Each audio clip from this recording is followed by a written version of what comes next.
जय हिंद स्टूडेंट्स। जैसा कि आप सभी लोग को पता ही है कि हम एक नई शुरुआत की तरफ आगे बढ़ चुके हैं और उसी सीरीज में आज हमारा पहला वीडियो जो है क्लास 9th का रिकॉर्ड हो रहा है। और क्लास 9th के रिगार्डिंग आज जो क्लास चलने जा रही है उसका नाम है फिजिक्स। तो आप सभी को पता है कि मैं आपका बाबा फिजिक्स बाबा जी आपके सामने लेके आया हूँ क्लास 9th का फिजिक्स का चैप्टर्स। तो जैसा कि आप सभी लोगों को बहुत अच्छे तरीके से जानकारी होगी कि हम जब सीबीएसई बोर्ड की बात करें, चाहे यूपी बोर्ड की बात करें और चाहे आईसीएसई की बात करें, तो यूपी और सीबीएसई का तो एनसीईआरटी बुक का पैटर्न है, तो उनका सिलेबस लगभग सेम है। बट अगर हम लोग आईसीएसई की बात करें तो उनका सिलेबस थोड़ा ब्रॉड है इन कंपेयर टू फिजिक्स, क्योंकि हम क्लास 9th में देखें जनरली तो हमें 5 चैप्टर ही पढ़ने हैं और उसमें से भी जैसे साउंड का चैप्टर है उसमें काफ़ी चीज़ें कट चुकी हैं। तो आईसीएसई वाले बच्चे ये ध्यान देंगे कि उनके लिए जो वीडियोस अपलोड होंगे वो अलग वीडियोस आएंगे, क्योंकि आपके चैप्टर्स अलग हैं, आपके चैप्टर्स के अंदर के कंटेंट अलग हैं। तो आप इससे ओवरव्यू तो ले सकते हो, लेकिन आपका सिलेबस जो है वो थोड़ा ब्रॉड है। तो उस चीज़ को मद्देनजर आईसीएसई वालों के लिए अलग से वीडियो अपलोड किए जाएंगे, स्पेशली उनके सिलेबस के रिगार्डिंग। आज जो वीडियो अपलोड हो रहा है, आज जो बन रहा है, वो सीबीएसई और यूपी बोर्ड के लिए। तो आइए स्टार्ट करते हैं आज का पहला टॉपिक, जो कि आप सभी को पता है कि सबसे पहला जो चैप्टर है वो है मोशन। फिजिक्स का जो चैप्टर है वो क्या है? मोशन। तो मोशन शब्द जिसको हम लोग हिंदी में क्या बोलते हैं? गति। क्या बोलते हैं? गति बोलते हैं। तो गति बहुत ही अच्छा शब्द है। जैसे सपोज दैट अगर हम लोग मोशन को डिफाइन करने जाए तो मोशन के साथ में एक शब्द और आता है जिसको हम लोग बोलते हैं रेस्ट। जैसे राजा के साथ रानी, लड़का लड़की, माता पिता, उसी तरीके से मोशन के साथ एक टर्म और आता है रेस्ट, अपोजिट है उसका भाई। तो अगर हम लोग मोशन और रेस्ट की बात करें, दोनों की एक साथ बात करेंगे तो थोड़ा सा हमको समझने में आसानी सी हो जाएगी। अब जरा बात करते हैं मोशन की।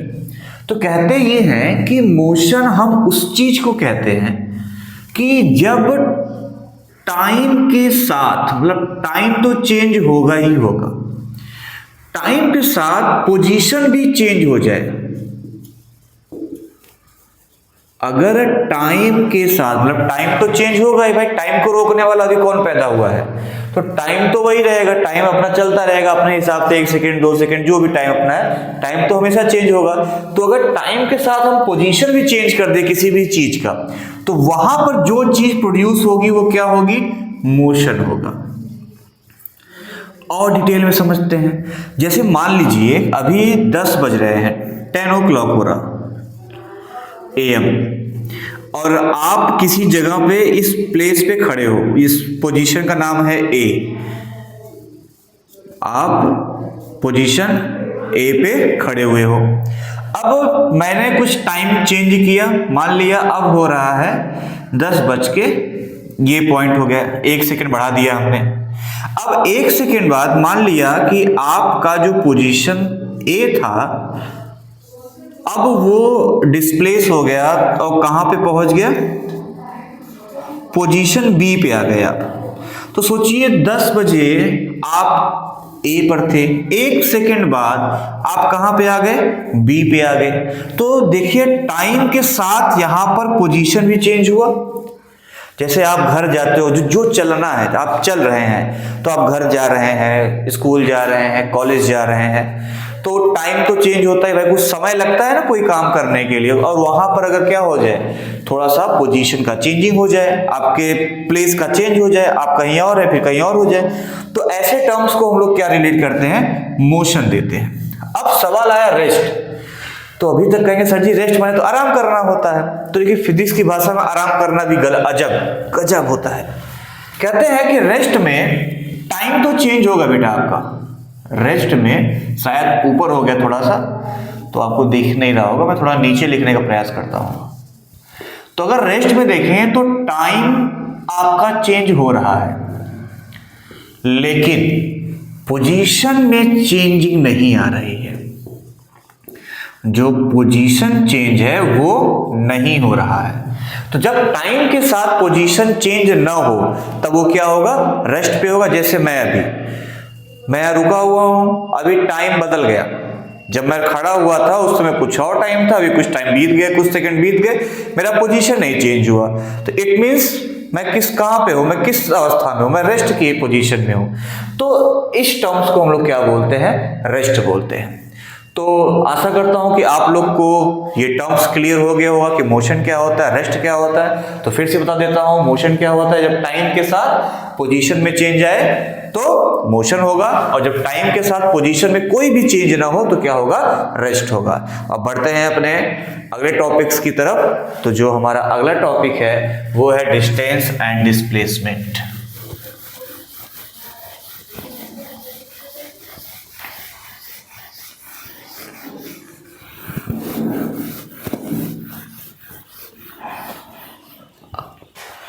अगर मैं आप चाहें तो मोशन और रेस्ट का डिफिनीशन भी आप लिख सकते हो। तो आप चाहे तो डिफिनीशन भी मेंशन कर लीजिए, प्रॉपर नोट्स बनाइए। When an object changes its position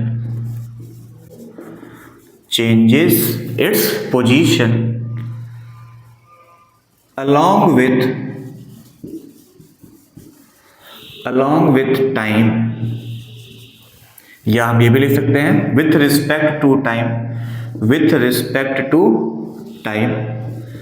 is said to be motion। अब रेस्ट का देख लीजिए। when an object does not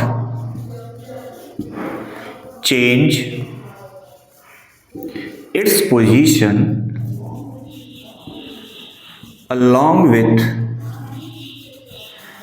time या with respect to time is said to be rest। तो इसको लिख लीजिए आप लोग।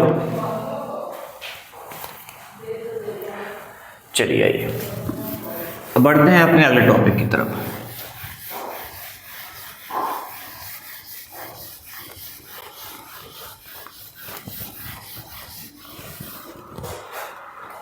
तो अगला हमारा टॉपिक है distance and displacement.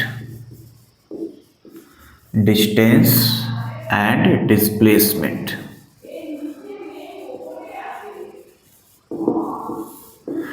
Distance and displacement तो बहुत ही खूबसूरत चीज है। इनको भी साथ में ही पढ़ने का प्रयास करते हैं तो समझ में जल्दी आ जाएगा। तो एक्चुअली होता क्या है, जैसे हमने कहा कि आपने जो रास्ता कवर किया, जैसे मैंने आपको बताया था ना कि आप पोजीशन ए पे थे और फिर कहां पे आ गए, पोजीशन बी पे आ गए। आप पहले कहां पे थे, पोजीशन ए। मान लीजिए ये आपका पोजीशन है और ये आपका इनिशियल पोजीशन है, और आप यहां तक पहुंचे हैं। तो आप यहां से यहां तक कुछ रास्ता कवर किए। अब आपने यहां से यहां तक अगर रास्ता कवर किया है, हो सकता है कि आप पहले यहां पे गए हो, आप पहले सी पे गए हो, फिर सी से कहां आए हो, बी पे आए हो। ये भी तो हो सकता है ना। मतलब है पहुंचने से, मतलब कहां है, बी तक पहुंचना है भाई। ऐसे भी आ सकते हैं आप, कहीं से भी आ सकते हैं। मान लीजिए ये डी है आपका, डी से होते हुए अब बी पे आ गए। तो सवाल ये उठा कि हमने तो बी तक पहुंचा और कई रास्ता हमने कवर किया। तो देखिए, तो जो आपने रास्ता कवर किया है, जैसे हमने कहा सिंपल सा कि आप ए से बी गए, तो ये जो रास्ता है ए से बी जाने का पाथ कवर हुआ। ए से सी तक गए आप, ये एक पाथ कवर्ड हो गया। सी से बी तक गए, ये एक पाथ कवर्ड हो गया। और एक आप ए से डी गए, फिर डी से बी गए, एक पाथ ये कवर हो गया। तो हमें मिला पाथ, क्या मिला? पाथ मिला। अब पाथ देखेंगे तो अगर मैं यहां पे कहूं कि ए से बी हम गए या ए से हम बी तक पहुंचे नॉर्थ डायरेक्शन में, या ईस्ट ले लीजिए, ईस्ट डायरेक्शन में हम कहां गए? बी की तरफ गए। फिर मैंने एक टर्म लिया कि हम साउथ डायरेक्शन में ए से सी की तरफ गए। फिर हमने कहा कि हम रैंडमली गए ए से डी तक और डी से बी तक गए। तो जब हमने डायरेक्शन मेंशन कर दिया, क्या मेंशन कर दिया? डायरेक्शन मेंशन कर दिया। पाथ तो तब पर भी हम कवर कर रहे हैं, लेकिन डायरेक्शन को हमने मेंशन कर दिया है। तो जब डायरेक्शन को मेंशन ना किया जाए और केवल पाथ की बात किया जाए कि हम इतना कवर किया, हम 1 किलोमीटर गए, हम 10 किलोमीटर गए, हम 5 मीटर गए, हम 100 सेंटीमीटर गए, तो वो टर्म होगा डिस्टेंस के लिए। अब अगर मैंने कहा कि मैं 1 किलोमीटर नॉर्थ गया, मैं 2 किलोमीटर साउथ गया, मैं 100 मीटर फॉरवर्ड डायरेक्शन में गया, मैं 5 मीटर बैकवर्ड डायरेक्शन में गया, अपवर्ड डायरेक्शन में गया, डाउनवर्ड में गया, तो जब आपके पाथ के साथ डायरेक्शन अटैच हो जाए, बच्चा क्या अटैच हो जाए? डायरेक्शन अटैच हो जाए, तब ये समझना कि वो चीज क्या है? डिस्प्लेसमेंट है। और अगर केवल पाथ की बात हो तो क्या होगा? डिस्टेंस होगा। चलिए, एक तो बात ये हो गई। अब थोड़ा और समझने का प्रयास करते हैं।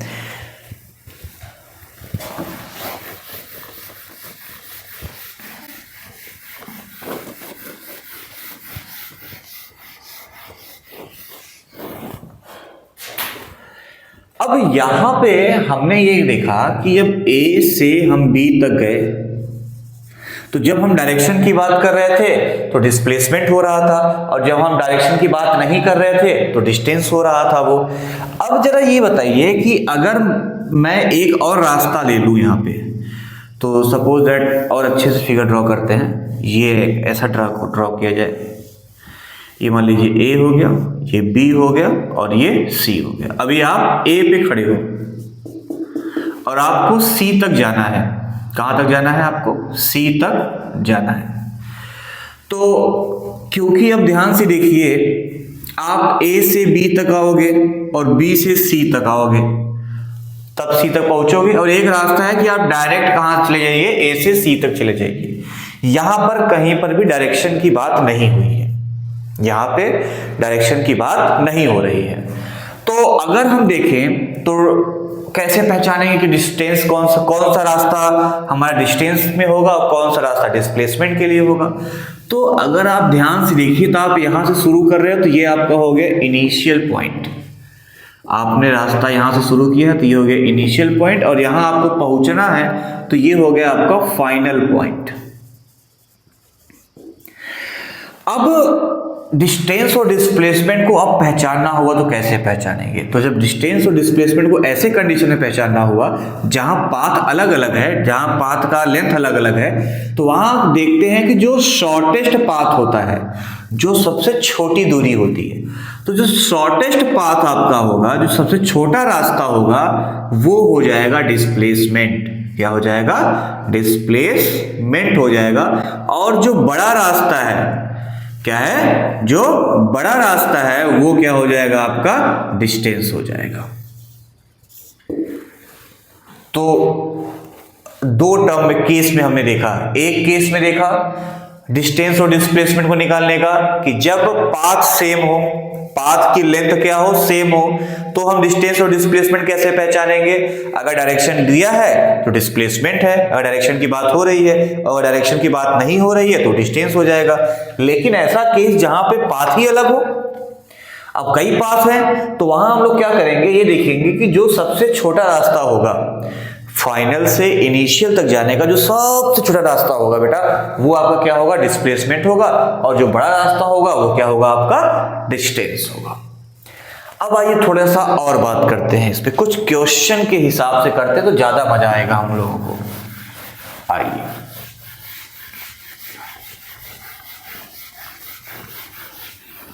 एक क्वेश्चन लिखता हूं मैं कि मान लेते हैं राम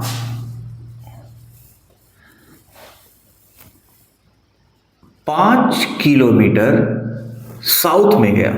कहां पे गया बेटा? 5 किलोमीटर साउथ में गया। फिर वो 10 किलोमीटर आपका ईस्ट में गया और फिर वो 10 किलोमीटर नॉर्थ में गया। तो आपको कैलकुलेट करना है, calculate the distance and displacement of Ram, distance and displacement of Ram. अब ऐसे क्वेश्चन को कैसे सॉल्व किया जाएगा? सबसे पहले हम ड्रॉ करेंगे डायरेक्शन। क्या ड्रॉ किया जाएगा? हम डायरेक्शन ड्रॉ करेंगे, फिर मेंशन करेंगे ये आपका ईस्ट होगा, ये आपका वेस्ट होगा, ये आपका नॉर्थ होगा, ये आपका साउथ होगा। तो ध्यान रखिएगा, जब भी हम डायरेक्शन के क्वेश्चंस को लगाएंगे तो हमेशा हमारा इनिशियल पॉइंट क्या होगा? ओरिजिन होगा। जो हमारा इनिशियल पॉइंट क्या होगा? वो ओरिजिन होगा। तो आइए फॉलो करते हैं क्वेश्चन को। तो सबसे पहले राम कहाँ में गए? 5 किलोमीटर साउथ में गए। तो चलिए साउथ की तरफ बढ़ जाते हैं। 5 किलोमीटर, हम ये 5 किलोमीटर आ गए साउथ पे। तो इसकी लेंथ कितनी हो गई? 5 km। अब दूसरी बात करते हैं, फिर कहां गए भाई? 10 किलोमीटर ईस्ट। अच्छा, बच्चे गलती क्या करते हैं, फिर ऐसे चले आते हैं। भाई आप कैसे चले आएंगे यहां पर? ये गलत है। आप अभी यहां हो ना, तो आप इधर बढ़ोगे तो आप 10 किलोमीटर इधर आइए ऐसे। तो सीधी लाइन कर देते हैं। आप 10 किलोमीटर यहां पे आ गए ईस्ट की तरफ, ये हो गया 10 किलोमीटर। यहां से मत करिएगा, गलत हो जाएगा, क्योंकि आप जहां हो वहीं से ईस्ट जाओगे ना। फिर क्या बोला गया कि 10 किलोमीटर नॉर्थ। अच्छा, नॉर्थ कहां है? ऊपर। अब यहीं से ऊपर चलिए, गए गए गए गए गए, यहां तक 5 हो गया। अब इतना ऊपर और ले लो, ये हो गया हमारा फाइनल पोजीशन। अब करना क्या है हमें? अब एक काम ये करना है कि इनिशियल और फाइनल पोजीशन को मिलाइए। इनिशियल ये था, फाइनल ये है, मिला दीजिए इसको। अब हमारा डायग्राम तैयार हो गया है। चाहे तो आप नाम दे दीजिए A, B, C, D और E। अब जरा गौर से देखना बच्चा, D की आवश्यकता नहीं है हमें, सिंपल C से E तक गया है। हमें पूछा है डिस्प्लेसमेंट और डिस्टेंस। तो सबसे पहले डिस्टेंस पूछा है, तो डिस्टेंस के लिए आप क्या करिए, क्योंकि डिस्टेंस क्या होता है, अब ध्यान से देखिएगा। तो A से E तक जाने के हमारे पास 2 रास्ते हो गए। एक तो है कि A से B पे जाइए, B से C पे जाइए, C से E पे जाइए, ठीक है ना। तो ये तो लंबा रास्ता हो गया। और एक रास्ता है कि सीधा A से कहां चले जाइए? E पे चले जाइए। तो ये रास्ता जो है A से B, B से C और C से E का, ये हमारा डिस्टेंस हो जाएगा। और A से E तक का क्या हो जाएगा? हमारा डिस्प्लेसमेंट हो जाएगा। तो अगर हमें इसको निकालना है तो हम क्या करेंगे? सिंपल सा ऐड कर दीजिए। देखिए, यहां से यहां तक कितना था? 5। यहां से यहां तक कितना था? 10। और यहां से यहां तक भी कितना है आपका? 10 है। तो सिंपल सा क्या करिए? ऐड कर दीजिए। तो पहले हम 5 km गए, राम जी पहले 5 km गए, फिर 10 km गए और फिर भी 10 km गए।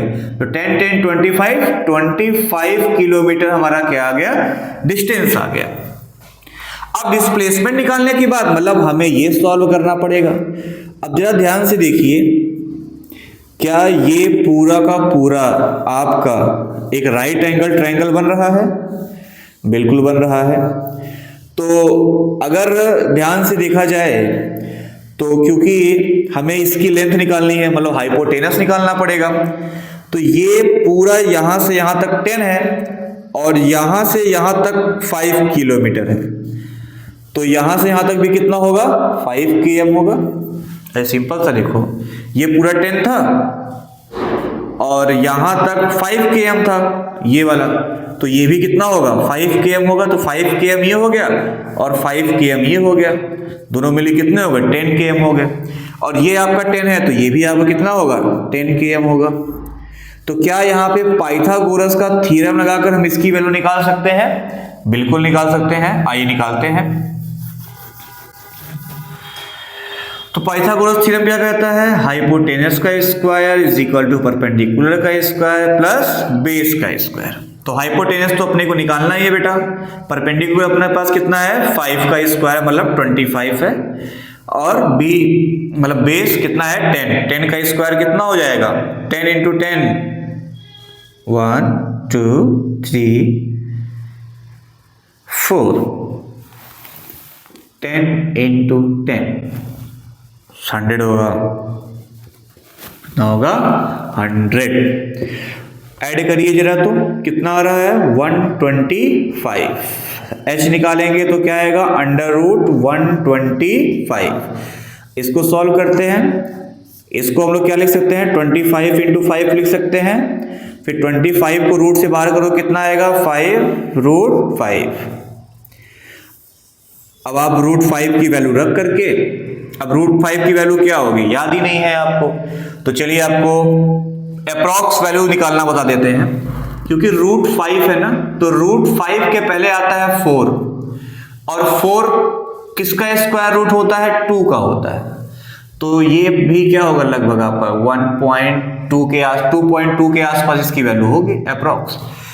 तो h इज इक्वल टू क्या हो गया 5 इंटू 2.2, तो वैल्यू कितनी आ गई 5 2 जा 10, 0 कैरी लगा 1, फिर 5 2 जा 10 कैरी 1 11, तो आपका आ गया कितना लगभग अप्रॉक्स 11 किलोमीटर आ गया। कितना आ गया 11 किलोमीटर मतलब 11 किलोमीटर। तो देखिए डिस्टेंस आपका 25 आया था और डिस्प्लेसमेंट कितना आ गया 11 km आ गया। तो क्योंकि ये रास्ता छोटा है ना, तो ये हो गया आपका डिस्प्लेसमेंट और ये क्या हो गया आपका डिस्टेंस हो गया। तो ऐसे ढेर सारे क्वेश्चंस करने के लिए आपको मैंने बताया था, आप चाहे तो मेरे व्हाट्सएप पे या तो व्हाट्सएप चैनल जो है वहां पर मैसेज कर दीजिए, आपको वहां पर शीट भी मिल जाएगी। अब आइए थोड़ा सा डेफिनेशन की बात कर लेते हैं, कुछ प्रॉपर्टीज की बात कर लेते हैं डिस्टेंस और डिस्प्लेसमेंट की।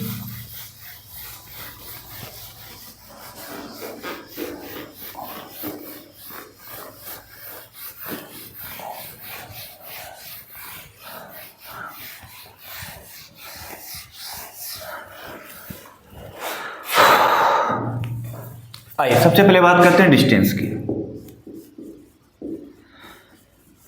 तो आप नोट्स बना सकते हैं, नोट्स बनाते हुए लिखिए the actual path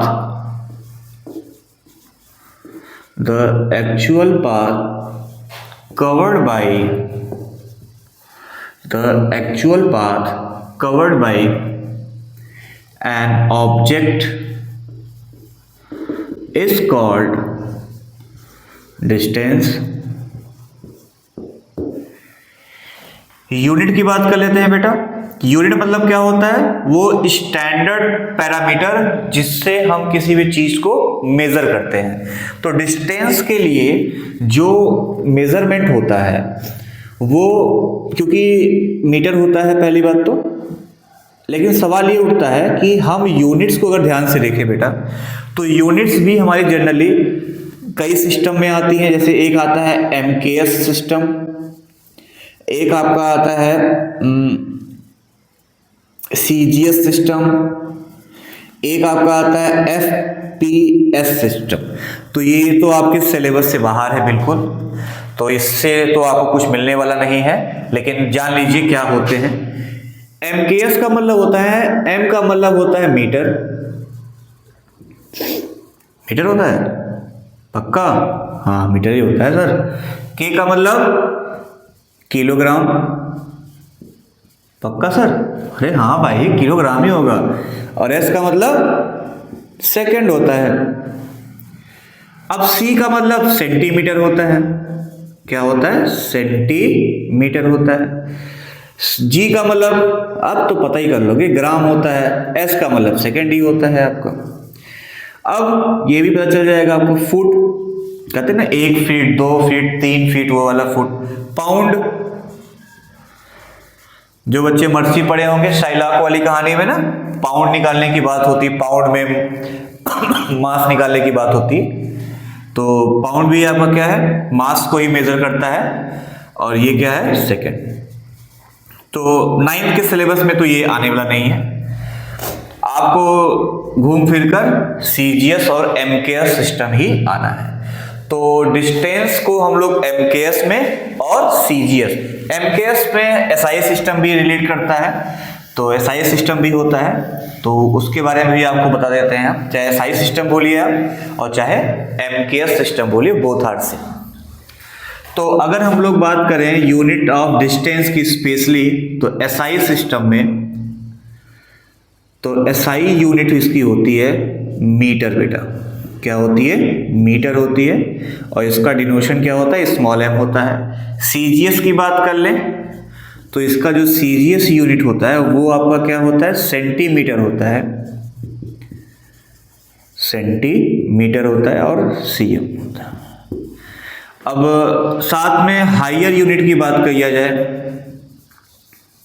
higher unit की बात कर ले थोड़ा, तो इसमें आपका किलोग्राम भी आ जाएगा।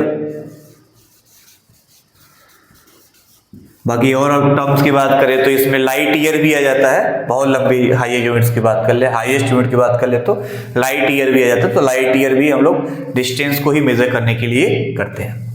तो मेनली जो आपके सिलेबस से रिगार्डिंग है मैं उससे बाहर नहीं जाना चाहूँगा, तो आप ये 3 चीज़ को जानिए। अब आइए इसमें कुछ रिलेशन निकाल लेते हैं हम लोग। रिलेशन क्या होता है, देखिए आप सभी को पता है कि 1 किलोग्राम में 1000 ग्राम होता है कि नहीं, या हम ऐसे भी कह सकते हैं कि 1 ग्राम में 1/1000 kg होता है, जिसको हम कुछ इस प्रकार से भी लिख सकते हैं। इसको हम ऐसे लिख सकते हैं ना, 10 के पावर 3 लिख सकते हैं, और इसको हम लोग 10 के पावर -3 लिख सकते हैं, क्योंकि 1000 है तो हम लोग पावर में लिखेंगे तो क्या होगा, 10 के पावर 3 हो जाएगा, और ये वैल्यू जब ऊपर जाएगी तो माइनस में हो जाएगी। अब आते हैं थोड़ा सा मीटर और सेंटीमीटर पे कर लेते हैं, तो शायद नीचे लिखे तो यहाँ लिखता हूँ। तो 1 मीटर में कितना होता है, 100 सेंटीमीटर होता है आपका, और 1 सेंटीमीटर में भी कितना मीटर हो जाएगा, सिंपल सी बात है 1/100 मीटर हो जाएगा। इसको 10 के पावर -2 भी हम लिख सकते हैं, और इसको 10 के पावर 2 भी लिख सकते हैं। तो जैसी हमको रिक्वायरमेंट्स होंगे वैसा हम करेंगे। याद रखिएगा जब भी क्वेश्चन सॉल्व करेंगे तो जो हमारा आंसर आना चाहिए बेटा वो आपका एसआई यूनिट में ही लिखना होगा। अगर क्वेश्चन में कहा है कि सीजीएस में निकालिए तो निकालना पड़ेगा, अगर कुछ मेंशन नहीं है तो आप हमेशा एसआई सिस्टम में ही आंसर्स को ले आने का प्रयास करेंगे। अब आते हैं, तो डेफिनेशन और यूनिट की बात हो गई। अब कुछ और प्रॉपर्टीज की बात कर लेते हैं। तो वीडियो को पॉज करके आप इसको लिख लीजिए, और अब थोड़ा सा और चलते हैं डिस्टेंस की तरफ।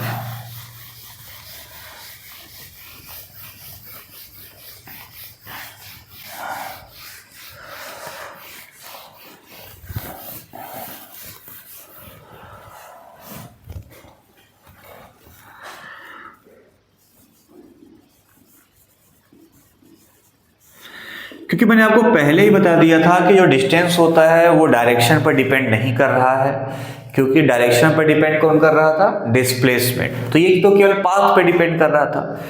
तो जब भी हम बात करते हैं डिस्प्लेसमेंट की या डिस्टेंस की, तो एक चीज आती है कि ये कौन सी क्वांटिटी है। तो क्वांटिटी हम 2 तरीके से अलग करते हैं, एक वेक्टर क्वांटिटी और एक स्केलर क्वांटिटी। तो अगर मैं क्वांटिटी की बात कर लूं तो 2 क्वांटिटीज होती हैं। वेक्टर क्वांटिटी होती तो 3 है बेटा, लेकिन आपके सिलेबस तक तो 2 ही हैं, स्केलर क्वांटिटी, और जो तीसरा वाला है उसको हम लोग बोलते हैं टेंसर क्वांटिटी, टेंसर। अब देखिए वेक्टर क्वांटिटी क्या होती है, वेक्टर क्वांटिटी जिसमें डायरेक्शन भी होता है प्लस मैग्नीट्यूड होता है। अब ये मैग्नीट्यूड क्या होता है बहुत अच्छे से बताऊंगा आपको। और स्केलर क्वांटिटी जो होता है उसमें डायरेक्शन नहीं होता है, और क्या होता है, मैग्नीट्यूड तो होगा ही होगा। अब ये मैग्नीट्यूड क्या होता है बेटा? मैग्नीट्यूड का मतलब जैसे मैंने लिखा 5 किलोमीटर, तो 5 क्या हो गया? Numerical value. क्या हो गई? न्यूमेरिकल वैल्यू हो गई। और इसी न्यूमेरिकल वैल्यू को हम लोग मैग्नीट्यूड बोलते हैं। क्या बोलते हैं? मैग्नीट्यूड बोलते हैं। और ये क्या हो गया? ये तो आपका यूनिट हो गया। और जब न्यूमेरिकल वैल्यू और यूनिट को मिला देते हैं तो बन जाता है फिजिकल क्वांटिटी। तो जब हम लोग क्या करते हैं, मैंने एक टर्म लिया फिजिकल क्वांटिटी। फिजिकल क्वांटिटी, तो फिजिकल क्वांटिटी क्या होता है? Numerical value, numerical value into unit क्या कहलाता है? आपका फिजिकल क्वांटिटी। और जो फिजिकल क्वांटिटी है वो या तो वेक्टर क्वांटिटी होगा या तो स्केलर क्वांटिटी होगा। तो जो नंबर्स आते हैं वो आपके मैग्नीट्यूड हो जाएंगे। और ये दो तरीके से है, वेक्टर क्वांटिटी और स्केलर क्वांटिटी। तो जो डायरेक्शन और मैग्नीट्यूड दोनों पर डिपेंड करते हैं वो वेक्टर है, और जो इसके पास डायरेक्शन नहीं है, केवल मैग्नीट्यूड है, वो क्या है? स्केलर है। वैसे आपको बता दो, वेक्टर होने के लिए एक क्राइटेरिया और चाहिए, अभी तो आपके सिलेबस में नहीं है, क्लास 11 से जुड़ता है, कि वेक्टर वो होता है, एक कंडीशन और जुड़ जाता है जो कि वेक्टर एडिशन को फॉलो करता है। ये बस जानते रहिए, बहुत डिटेल में आपको भी बता दूंगा तो आप ये समझ नहीं पाएंगे कि वेक्टर एडिशन क्या होता है। तो वेक्टर एडिशन भी हो, डायरेक्शन भी हो और मैग्नीट्यूड हो, जब तीनों होता है तब जाकर के वेक्टर क्वांटिटी होता है। लेकिन अभी आप यही जानिए कि डायरेक्शन भी है और मैग्नीट्यूड भी है तो आपका वेक्टर क्वांटिटी है, और डायरेक्शन नहीं है, मैग्नीट्यूड केवल है तो वो आपका स्केलर क्वांटिटी है। तो अब सवाल उठता है कि डिस्टेंस क्या है? तो डिस्टेंस बेटा आपका है स्केलर क्वांटिटी। डिस्टेंस क्या है? स्केलर क्वांटिटी है। इसको आप चाहे लिख लीजिएगा।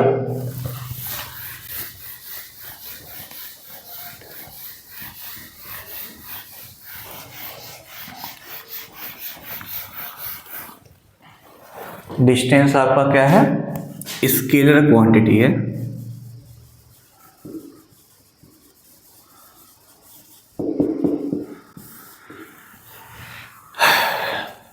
अब डिस्टेंस कभी भी जीरो नहीं हो सकता है बेटा, ये भी याद रखिएगा, never be zero.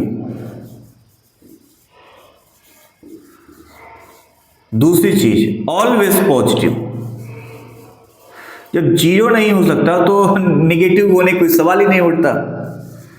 Always positive, ये बहुत ही बढ़िया चीज है। और डिस्टेंस कभी भी डिस्प्लेसमेंट से छोटा नहीं होगा। मतलब डिस्टेंस जो है वो हमेशा क्या होगा? बड़ा होगा या तो बराबर होगा डिस्प्लेसमेंट के।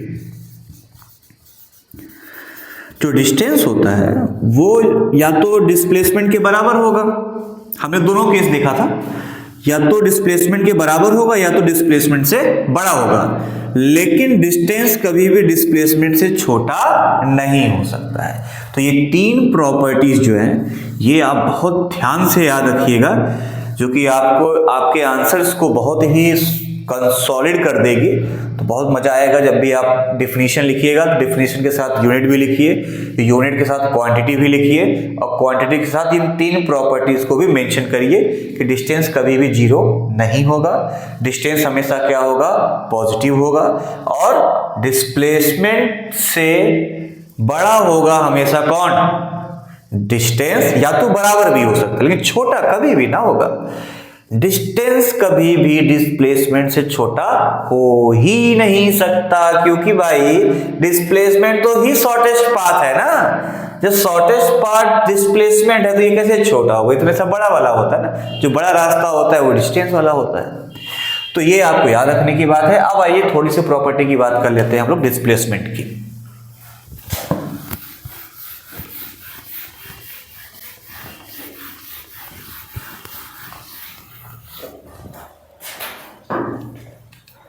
Displacement,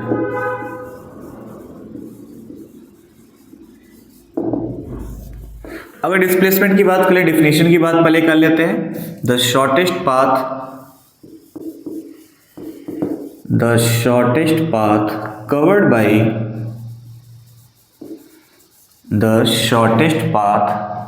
by an object from initial point to by an object from होगा यहाँ पे from initial point to final point. Point होगा या तो पोजीशन होगा, कुछ भी मेंशन कर लीजिए, मैं दोनों लिख देता हूँ, चाहे पॉइंट लिखिए चाहे पोजीशन लिखिए, इज कॉल्ड डिस्प्लेसमेंट, अब आते हैं कुछ दूसरी प्रॉपर्टी की बात कर लेते हैं। तो भाई हम यूनिट की बात कर लें तो एसआई यूनिट जो आपकी होगी वो भी इसमें क्या होगी, मीटर ही होगी। और सीजीएस की बात कर लें तो इसमें भी कोई चेंज नहीं आएगा, ये क्या होगी आपकी, सेंटीमीटर ही होगी। अब बात कर लेते हैं क्वांटिटी की, कौन सी क्वांटिटी होगी, तो हमने पहले ही बात किया था जब डायरेक्शन का साथ हो तभी वो क्या होती है, डिस्प्लेसमेंट होती है। तो ये आपका जो डायरेक्शन के साथ आ रही है इसलिए कौन सी क्वांटिटी है, ये आपका वेक्टर क्वांटिटी है। कौन सी क्वांटिटी है, वेक्टर क्वांटिटी है। अब तीसरी चीज, नेक्स्ट चीज कि जो डिस्प्लेसमेंट है में बी जीरो, डिस्प्लेसमेंट जीरो हो सकता है। कब होगा, when initial and final position is same. जैसे मानिए आप एक गोले से चक्कर में हैं, ये मान लीजिए गोला से कोई चक्कर है, आप यहां से चलना शुरू किए हो और चलते चलते फिर से यहीं पे आ गए, ठीक है ना। आपने यहां से चलना शुरू किया, चलते फिर से यहीं से आ गए, तो आप चले भी ए से थे और पहुंचे भी कहां हो, ए पे हो। तो ऐसे कंडीशन में जो डिस्प्लेसमेंट होगा वो क्या हो जाएगी, जीरो हो जाएगी। अब अगली प्रॉपर्टी की बात करते हैं। तो जो डिस्प्लेसमेंट है बेटा क्या है, जो डिस्प्लेसमेंट है वो निगेटिव भी हो सकती है। कहे सर जी की का बता दिए आप तो बवाल खड़ा करने वाले हैं। हाँ, बवाल नहीं है, खूबसूरती है, यही तो फिजिक्स है। फिजिक्स की बहुत बड़ी खूबसूरती है भाई, इससे अच्छा कोई विषय नहीं, इससे अच्छा कोई राज नहीं, इससे पढ़ाने में इतना मजा आता है किसी विषय में नहीं आता। तो अगली प्रॉपर्टी है कि डिस्प्लेसमेंट में बी नेगेटिव आल्सो भाई रे भाई, नेगेटिव भी होता है। कैसे, आइए देखते हैं। फिर से गोला चक्कर बनाइए, मान लीजिए ए से चलना शुरू किया आपने, डग डग डग डग डग डग डग डग डग डग डग डग डग डग, फिर से ए पे पहुंचे, जीरो हो गया, लो और आगे बढ़ गए। जब और आगे बढ़े तो जितना आगे बढ़ेंगे वो सब किस में जाएगा, माइनस में होता चला जाएगा। तो जब आप अपने इनिशियल पॉइंट से ही आगे बढ़ जाए तो उस केस में डिस्प्लेसमेंट आपका नेगेटिव हो सकता है। अब आइए थोड़ा कंपैरिजन कर लें। तो जो डिस्प्लेसमेंट होगा उसकी वैल्यू हमेशा छोटी होगी या तो बराबर होगी डिस्टेंस से। डिस्प्लेसमेंट की जो वैल्यू होगी वो डिस्टेंस के बराबर होगी या तो छोटी होगी, कभी बड़ी नहीं हो सकती भाई। बड़ी होने का कोई सवाल नहीं उठता, क्योंकि भाई साहब की पहचान ही है शॉर्टेस्ट पाथ और इनकी पहचान है बड़ा रास्ता। तो भाई कैसे छोटा होगा, कैसे बड़ा होगा, हमेशा क्या होगा, छोटा होगा। हाँ, बराबर हो सकता है, बराबर वाली घटना घट सकती है। तो ये था हमारे सामने डिस्टेंस और डिस्प्लेसमेंट की बात। ये था लेक्चर नंबर 1। लेक्चर नंबर 2 आपको जल्द ही मिलेगा। तब तक के लिए वेट करिए। वेट किसका करोगे, हमारा करिए, लेकिन तब तक पूरा कवर करिए इसको। आपको क्वेश्चंस के लिए जो डायरेक्शन वाले क्वेश्चन मैंने बताए हैं, अगर उसको आपको क्वेश्चन ढेर सारे चाहिए तो आप मेरा व्हाट्सअप नंबर है, चाहे डायरेक्ट व्हाट्सअप कर सकते हैं, या तो व्हाट्सअप चैनल पे आप एक मैसेज, व्हाट्सअप चैनल पे मैं रेगुलेटरी भेजता रहता हूँ क्वेश्चंस, तो वहाँ पे आपको क्वेश्चंस मिल भी जाएंगे। नहीं तो आप सीधा व्हाट्सअप कर लीजिए, आपको व्हाट्सअप पे अपना नाम मेंशन कर लीजिए, क्लास मेंशन करिए, आपको किस लेक्चर का L1 L2 lecture number 1 lecture number 2 topic भेज करके आप क्वेश्चन का शीट हमसे वहां पर PDF फॉर्म में ले सकते हो। तब तक के लिए जय हिंद, जय भारत।